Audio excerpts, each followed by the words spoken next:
25-26 ივნისს ჟენევის საერთაშორისო მოლაპარაკებების 61-ე რაუნდი გაიმართა. მოლაპარაკებებზე საქართველოს დელეგაცია წარმოდგენილი იყო საგარეო საქმეთა მინისტრის პირველი მოადგილის ლაშა დარსალიას ხელმძღვანელობით. სამუშაო ჯგუფის შეხვედრებში აფხაზეთის ავტონომიური რესპუბლიკის მთავრობის თავმჯდომარე რუსლან აბაშიძე მონაწილეობდა. შეხვედრაზე ძირითადი აქცენტი გაკეთდა მოლაპარაკებების დღის წესრიგის მთავარ საკითხებზე. კერძოდ რუსეთის მიერ ევროკავშირის შუამავლობით დადებული 2008 წლის 12 აგვისტოს ცეცხლის შეწყვეტის შეთანხმების შესრულების აუცილებლობასა და ოკუპირებული ტერიტორიებიდან იძულებით გადაადგილებულ პირთა და ლტოლვილთა საკუთარ სახლში დაბრუნებაზე.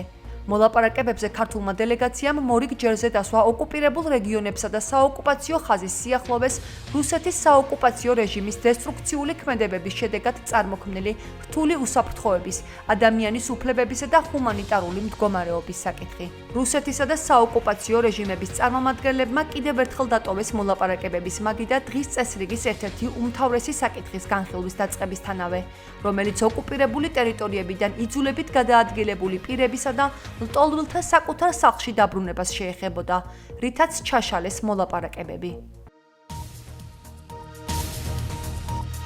საქართველო-რუსეთის საზღვარზე საკონტროლო გამშვებ პუნქტ ფსოუს ტერიტორიაზე სროლები მოხდა. ცეცხლსასროლი იარაღიდან მიყენებული ჭრილობის შედეგად 1985 წელს დაბადებული ასლან აკაბა გარდაიცვალა. რამდენიმე ადამიანი მძიმედ დაიჭრა. როგორც ეგრეთ წოდებული სამართალდამცავები აცხადებენ, სროლები დე-ფაქტო აფხაზეთის ორ მოქალაქეს შორის პირადი კონფლიქტის გამო მოხდა. მოკლული 39 წლის მამაკაცი და დაჭრილები შემთხვევითი გამვლელები არიან. მოგვიანებით გავრცელებული ინფორმაციით ოკუპირებული აფხაზეთის ეგრეთ წოდებული შინაგან საქმეთა სამინისტროს თანამშრომლებმა მომხდარი ინციდენტის ყველა ეჭვმიტანილი დააკავეს. ამავე დღეს სროლები მოხდა ახალ ათონშიც. ცეცხლსასროლი იარაღიდან გასროლის შედეგად აფხაზეთის მოქალაქე ბაგრატ ლადარია დაიჭრა. ის სოხუმის რესპუბლიკურ საავადმყოფოში გადაიყვანეს. როგორც ჩვენთან საუბარში ექსპერტ-ანალიტიკოსი გიორგი ჯახაია აღნიშნავს, ოკუპირებულ აფხაზეთში კრიმინოგენური სიტუაცია მძიმეა. ამას ადასტურებს მსგავსი შემთხვევები, რომელიც ყოველდღიურად მატულობს. საქმე იმაშია, რომ აი ფსოუს საზღვარზე რაც მოხდა შემთხვევა, როცა ადამიანები ჩაწყვილის ავტომატით რამაც მოყვა ერთი ადამიანის სიკვდილი. იმავე დღეს გუდაუთაში იყო სროლები და აი ესეთი კრიმინალური ფაქტები ხშირად ხდება აფხაზეთში. იმის გამო რომ აი ესეთი შემთხვევა მოხდა, ეგრევე დაიწყეს მილიციელებმა აფხაზეთში ნარკოტიკების მოძიებნებიდან დაანახეს რომ მუშაობენ.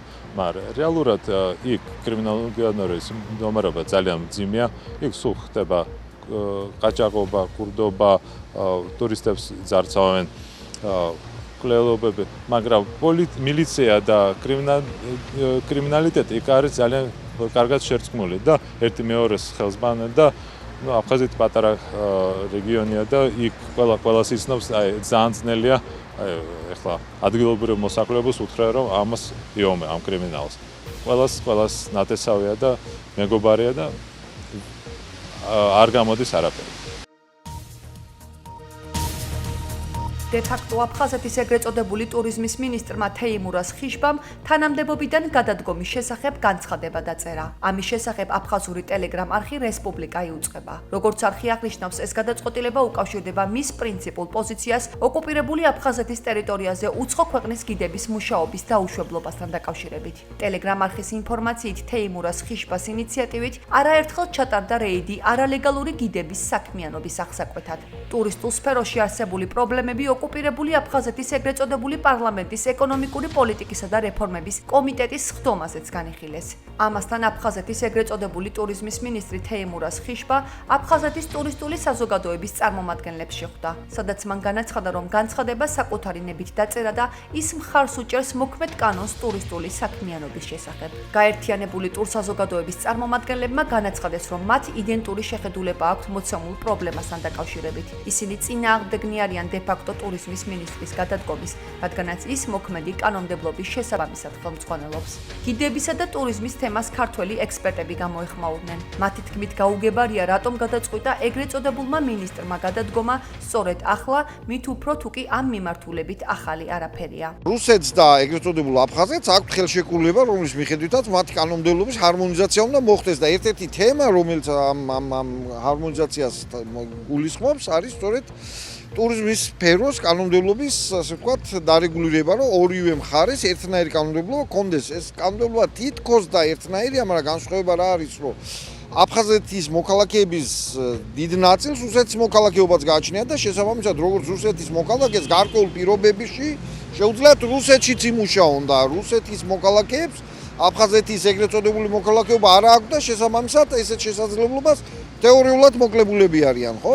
და ეს უთანასწორობის რაღაც გასწორებაზე წავიდა საუბრები, რაც ამ ხალხმა დაინახა, ასე ვთქვათ, ამ ტუროპერატორებმა ამაში დაინახეს საფრთხე, რომ სტატუს კო, რომელსაც აქამდე ინარჩუნებენ და რუს ექსკურსია მძღოლებს აფხაზეთში შესვლის საშუალებას არ აძლევენ, ამის გადახედვის საფრთხე დაინახეს, აქტიურად გააპროტესტეს და გავრცელებული ინფორმაციით თეიმურაზ ხიშბას ვითომ განცხადება, ვითომ იმიტომ რომ ჯერ ეს არ გვინახავს, ოფიციალურად ეს განცხადება არ გაკეთებულა, რაც ეს ასე ვთქვათ პოლემიკა წავიდა, განცხადება იყო ეგრეთ წოდებული პრემიერ-მინისტრის ალექსანდრე ანქვაბის და ეგრეთ წოდებული პარლამენტის თავმჯდომარის ნუგზარ აშუბაშის, სადაც ორივე ამბობენ, რომ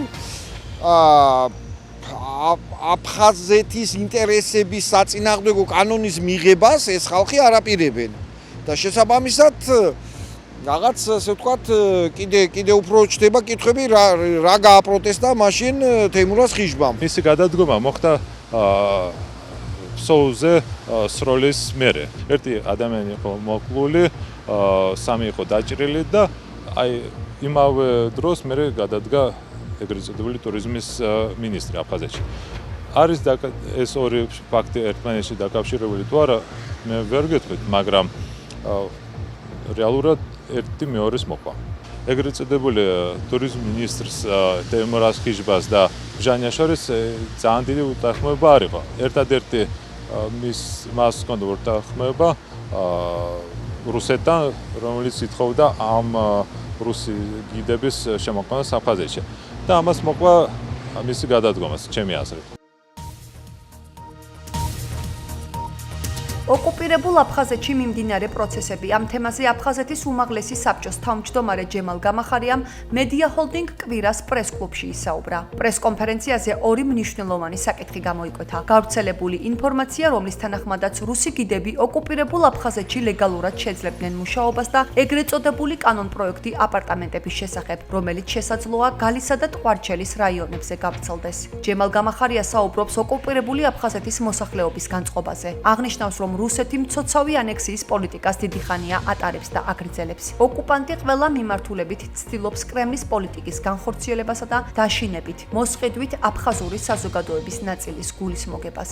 ყველაფერი ეს არის გამოვლენა რუსული ანექსიონისტური პოლიტიკისა, რომელსაც ის მიზან მიმართულად ახორციელებს აფხაზეთის ტერიტორიაზე. აი ეს არის მთავარი, ეს საბედნიეროდ ადგილობრივმა მოსახლეობამაც კარგად იცის და ამიტომ არის ასეთი დიდი წინააღმდეგობა, იგივე აპარტამენტების მიმართ, იგივე ამ გიდების საკითხის მიმართ, რომელმაც ახლა წინა პლანზე წამოიწია. ასე რომ ვნახოთ, საზოგადოებას ზოგჯერ გააქვს თავისი, მაგრამ ხდება ისე, რომ რუსეთი მაინც ახერხებს მიზნის მიღწევას და ახერხებს იმიტომ, რომ მთელი ეკონომიკური ბერკეტები მის ხელშია, მას შეუძლია შეაჩეროს იქ ბიუჯეტი, ხო თითქმის ნახევარს რუსეთი ავსებს, პენსიები, რაღაცა პროექტები შეაჩეროს და ასე ზეწოლა განახორციელოს და აიძულებენ ადგილობრივ მოსახლეობას წავიდეს დათმობაზე. ასე იყო ბიჭვინთასთან დაკავშირებით, ასე იყო ორმაგი მოქალაქეობის საკითხთან დაკავშირებით, ასე იყო აეროპორტთან დაკავშირებით. ჩვენ არ გვაქვს უფლება ესე უყუროთ მხოლოდ და რაღაც განცხადებები ვაკეთოთ მარტო, ჩვენ მოქმედებთ, ჩვენ მუშაობთ, გარკვეულ გავლენასაც ვახდენთ იმ პროცესებზე, რომელიც იქ ვითარდება. აფხაზეთიდან დევნილი ბავშვები ესპანეთის სამეფოში გაემგზავრებიან. კონფლიქტის შედეგად დაზარალებული ოჯახებიდან 20-მდე ბავშვი ზაფხულის სარდადეგებს მადრიდსა და სხვა ქალაქებში გაატარებს. ისინი ესპანური მხარის მიერ შერჩეულ მასპინძელ ოჯახებში იცხოვრებენ და კულტურულ საგანმანათლებლო პროგრამებსა და გასართობ აქტივობებში აქტიურად ჩაერთვებიან. ესპანეთში გამგზავრებამდე მოზარდები იუსტიციისა და სამოქალაქო ინტეგრაციის საკითხებში აფხაზეთის მინისტრის აპარატის ორგანიზებით Magic City-ს გასართობ ცენტრში მიიწვიეს. ღონისძიების ბოლოს პროექტის მონაწილეებს სამახსოვრო საჩუქრები გადაეცათ. პროექტი აფხაზეთის ავტონომიური რესპუბლიკის მთავრობისა და ესპანეთში მოქმედი ასოციაციის ყველანი ბავშვები ვართ თანამშრომლობის ფარგლებში ხორციელდება. მოხარული ვარ, რომ დღეს ჩვენ ვაცილებთ აფხაზეთიდან დევნილ ბავშვებს პატარებს ესპანეთში. ჩვენ ასოციაცია, ჩვენ ყველანი ბავშვები ვართ ამ ასოციაციასთან თანამშრომლობით უკვე მეორე წელია ვახორციელებთ ამ პროექტს. ისინი 2 თვის განმავლობაში იცხოვრებენ ესპანეთის სხვადასხვა ქალაქებში, სხვადასხვა ოჯახებში. ეს ძალიან მნიშვნელოვანია მათი პიროვნული განვითარებისთვის, თვალსაწიერის გაფართოებისთვის და ბუნებრივია ეს ხელს შეუწყობს სამოქალაქო ინტეგრაციას. ეს პროექტი არის ორფერდად ძალიან სასარგებლო, რადგან ეს ბავშვებისთვის და მათი მომავლისთვის ძალიან ბევრს ნიშნავს. ეცნობიან იქაურ კულტურას. ჩვენ გვაქვს ბევრი მაგალითი იმისი, თუ იქიდან დაბრუნებული ბავშვები უკვე აქ ინტეგრირებულები რამხელა წარმატებებს აღწევენ სხვადასხვა სფეროებში და კიდევ ერთხელ გავუსვამ ხაზს ამ პროექტის მნიშვნელობას, მადლობას გადავხდი ბატონ გიორგის და მის უწყებას ამ პროექტში მონაწილეობისთვის და იმედი მაქვს, რომ ეს პროექტი გაგრძელდება მომავალში. აფხაზეთის ავტონომიური რესპუბლიკის სამინისტროებს შორის უწყებათა შორისი საფეხბურთო ტურნირი გაიმართა. ტურნირი, რომელიც მე-12 წელია ტარდება, 3 დღის განმავლობაში მიმდინარეობდა. საპრიზო პირველი ადგილი აფხაზეთის ავტონომიური რესპუბლიკის განათლებისა და კულტურის სამინისტრომ მოიპოვა. მეორე და მესამე ადგილები კი ფინანსთა და ეკონომიკის სამინისტრომ და იუსტიციისა და სამოქალაქო ინტეგრაციის საკითხებში აფხაზეთის ავტონომიური რესპუბლიკის მინისტრის აპარატმა გაინაწილეს. გამარჯვებულ გუნდებს თასები და მედლები გადაეცათ. ფინალური მატჩი შედგა აფხაზეთის განათლებისა და კულტურის სამინისტროსა და ფინანსთა სამინისტროს შორის, რომელიც დამთავრდა ჩვენი გამარჯვებით, რომელიც ძალიან მიხარია და არ შემეძლევა არ აღვნიშნო, თუმცა ძალიან კარგი თამაში იყო. სამივე დღეს და მინდა ყველა მონაწილეს მიულოცო და მინდა მოუწოდო სხვა გუნდებსაც, რომ შემოგვიერთნენ და ეს ტურნირი უფრო მრავალფეროვანი გავხადოთ. დიდი მადლობა დაინტერესებისთვის ყველას და უსურვებ ყველა გუნდს წარმატებას. სამწუხაროდ ამ წელს ვერ გავიმარჯვეთ, თუმცა 5 წელი როგორც ვიცი, ჩემპიონები ვიყავით. ამ წელს აფხაზეთის განათლების და კულტურის სამინისტრო გახდა ჩემპიონი და ვიმედოვნებ შემდეგ წელს ისევ მივახცევთ ჩვენ გამარჯვებას და თასი ისევ ფინანსთა და ეკონომიკის სამინისტროში წამოვა. მადლობა ორგანიზატორებს, რომლებმაც ჩაატარეს ეს ტურნირი. მადლობა ასევე გუნდებს, მადლობა დამწრეს საზოგადოებას. ჩვენ ავიღეთ მესამე ადგილი, მიუხედავად იმისა, რომ 1 გოლი დაგვაკლდა ფინალამდე, მაინც ყოფილები ვართ და მადლობა დიდი.